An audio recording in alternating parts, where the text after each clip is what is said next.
occupé. C'est important, non? Quand on occupe un territoire, là, c'est quoi? On occupe aussi, on pille ses richesses minières. Donc, Hissène Habré, il a symbolisé ça. Deuxièmement, Hissène Habré aussi a refusé de céder à vil prix son pétrole. Quand Elf Aquitaine a voulu prendre le pétrole tchadien à n'importe quel prix, Hissène Habré a dit non.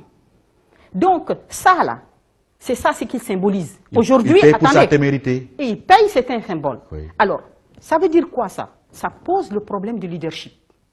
OK? Ça pose un problème de leadership. C'est-à-dire, un leadership qui symbolise ça, il dérange. Tant que tu n'es pas mort, tu déranges. Parce qu'on a peur. On a peur que tes idées soient diffusées. On a peur que tu produis d'autres Hissène Habré. OK? Donc, qu'est-ce que ça veut dire?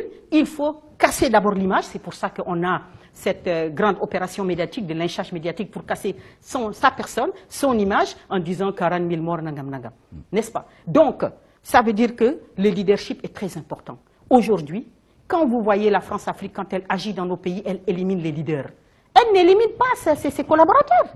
Quand on a éliminé Sankara, on a éliminé Lumumba, on n'a pas éliminé les autres. Parce que pourquoi? C'est le leader qui compte. C'est celui qui guide. Vous avez un troupeau de moutons et un berger. Vous croyez que les moutons peuvent aller sur une route, arriver à destination sans le berger? Non.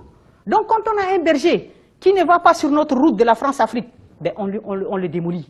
Et comme ça, maintenant, qu'est-ce qu'on fait? On va choisir un autre profil de leader france-africain, genre Idriss Déby, et on va le mettre, et il va prendre nos moutons là, et il va les amener dans une autre destination. Idriss Déby, justement, il doit être un homme comblé, à votre avis? Comblé par quoi? Comblé par quoi? Oui, en attendant que... 18 milliards détournés sur la pauvreté des Tchadiens. A été condamné à vie. Non, je dis que c'est misérable. Oui, je dis que c'est misérable. Ce sont des gens qui n'ont pas peur de Dieu. Leur Dieu, c'est l'argent.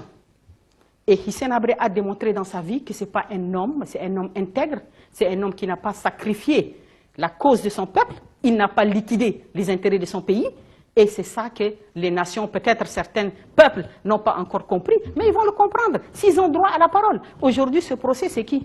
C'est le procès, c'est la victoire, peut-être un coup de force France-africain,